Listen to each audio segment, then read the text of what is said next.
waqtiin kun yookiin yeroon kun jechuudha maaliif akka nu barbaachisuu fi shamarran keenya jechuu hedduun isaanii waan adda baafatanii ifan taaneeftu jira. Asirratti wanni jedhu yoo jiraate yeroon keenya akkamitti beekuu addaan baasnee maaliif akkamitti eessarra nu barbaachisa. Assalaamu alaykum wa rahmatullaahi wa barakaatu. Ashama harka fuun hordoftoota fi kabajamtoota Umurazaan Oroo jirtu amantiif kutaan osoo waliin qoodini qofatu akka badaa naqabee qofaan naqabee jechuudha hedduu wallaahi guyyaa lama moo sadii isiniin jedha haa ta'u malee amma naaf buqqa'aa jira alhamdulillaahi. Yeroon kuni namootiin hedduun jechuudha viidiyoo hangadhiisu jalatti yaada dhuunfa isaanii fedhii keessa isaanii jiru gadhiifatanii lakkoofsi tokkoffaan viidiyoo biraa dhiisii meeshaa qofa nu waraabe warra jedhu jira. Irra caala namootuyyuu oolmaa kennu waraabe akkasuma immoo nyaata bohaartii biyya keessaa wanna hojjettu hunda isaa irratti baay'ee si dinqisiifanna si jaalanna isatti fufii hojjedhu jettanii kun ammoo cuukkoo akkasuma immoo wantoota hedduudha jechuudha hojjedhu jettanii na gorsaa jirtanii isiniin jedha. Dhugaadha yeroon gannaa yeroo cuukkoo marqaa fi akkasuma immoo nyaatolee hedduu silaa hojjetamuudha nyaata dhadhaa irraa qophaa'u jechuu barbaadeeti. Haa ta'u malee garuu waan hedduutu jira isinii galee ani jechuun nama bahaa ooluudha mana keessa baay'ee hin jiraadhu. Hin deemaa hin galaa haala kanaan jechuudha. Itti aansuun ammoo yeroon kun maali ka jennuu fi waqtiin kun waqtii manni barumsaa banamuuf dhihaate sarpiraayizii ijoollee firaa ijoollee keessanii fi boorsaa akkasuma ammoo meeshaa nyaataa fi meeshaalee uffata yuunifoormiis tahee daftaroota baay'ee namaatu isinirraa eeggata.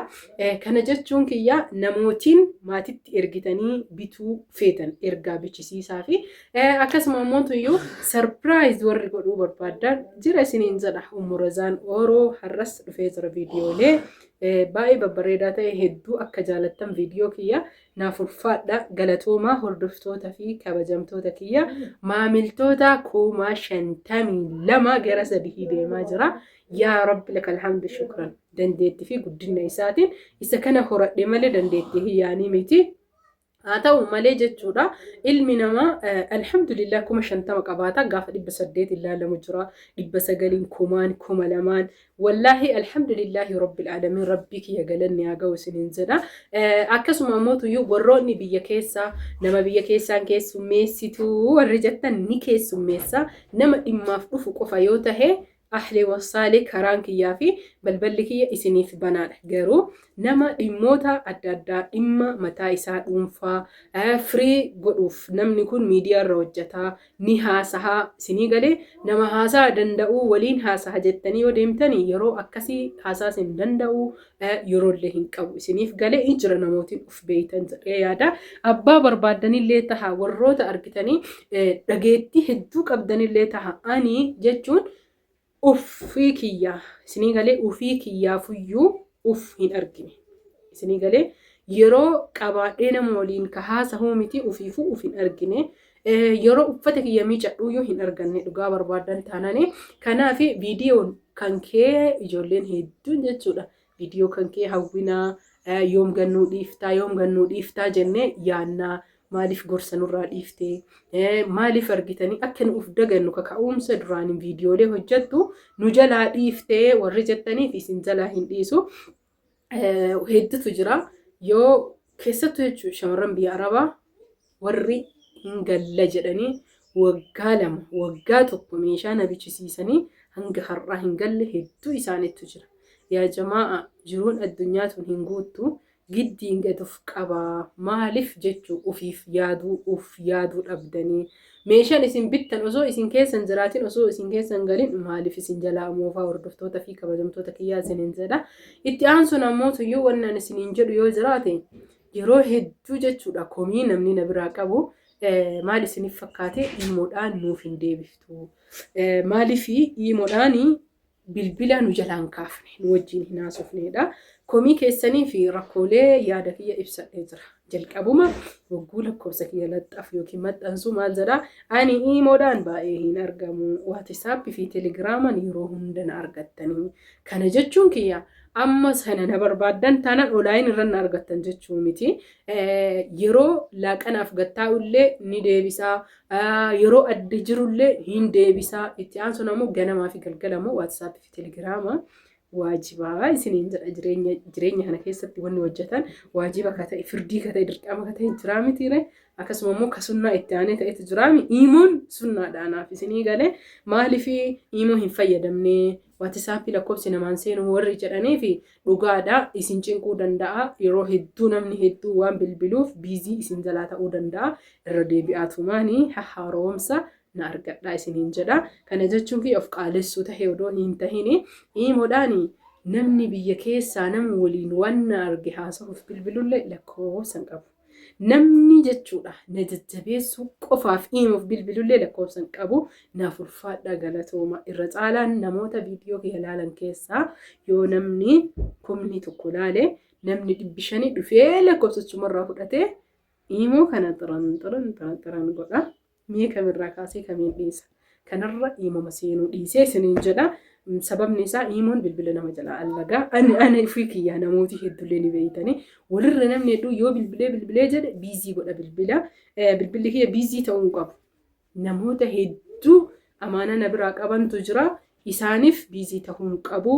Akkasuma ammootuyyuu sababa iimoodhaan haasaheef jecha bilbiloonni kiyya hojii idiitii viidiyoo waraabbii suuraalee meeshaa ka gadi dhiisu akkasuma immoo meeshaa namaa bitee keessan ka herreega godhee agarsiisu na jalaa akka dhorbu hin barbaadu. Sababa kanaaf iimoo irraa isin jalaa bade malee waan biraatii miti. Ammootu jechuudha. Yoo nama bakka kee buusii hin dubbisnaa iimoodhaan jettanii yoo nama biraatitti kennu hirrifattanii yeroo isiin argamte yeroo isiin argitanii jiraattetti deebisnaaf jettanii cufattan namootiin hedduun. Kanaaf anillee mirga keessan hamilee keessan isin rifachiisuu waan hin barbaanneef jecha asumaan harkaan waa hojjetaa jira. Qola bilbilaa qulqulleeffataa jira.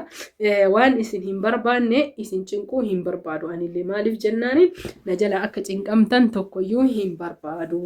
Hordoftoota fi kabajamtoota haadha razaanii maaliif jennaaniin viidiyoolee meeshaa hedduu qaba. Garuu ammootuyyuu akkuma isin jettan viidiyoo meeshaan waraabee warri jettan roobaatu jira. Isinii galaa jira miti yeroo roobaa meeshaan aduun hin baa hin dhufa samoona kana dhugaa dubbachuuf. Guyyaa aduun ba'u sana ammootu uffata yaa miiccachuu hin dandeenye hin deemaa galgalarraa ammoo duumessi deebi'ee hin rooba. Akkas ta'e malee isiniif waraaba meeshaa nama hedduutu na bira jira. Zaalikaa takka. Meeshaaleen hedduudha keessattuu araboota akka na bira turee jira. Dhiifama isiin jedha meeshaan isii baay'ee na bira ture. Hundatti taree jechuudha. Fagaatee gara magaazina haga kanneen jalaa baasuu meeshaa isii waraabuyyuu dadhabe jechuudha. Meeshaaleen jechuudha hunda jiru na bira ture. Sooniyaa, Arabuu akkasuma mootuyyuu namicattii takka maqaan isii nama dhibaa. Mireet daftararraa malee fi waatsaappirraan beeku. Mireet maal jedhamti mucattii achi gara sagureeti. Akkasuma ammootuyyuu meeshaa zaalikaan jirti. Ummu Faaxumaan jirti. Ammallee hin jirti mucattiin takkallee hasaasa Hasan eenyu maqaan isii dagadhee jira.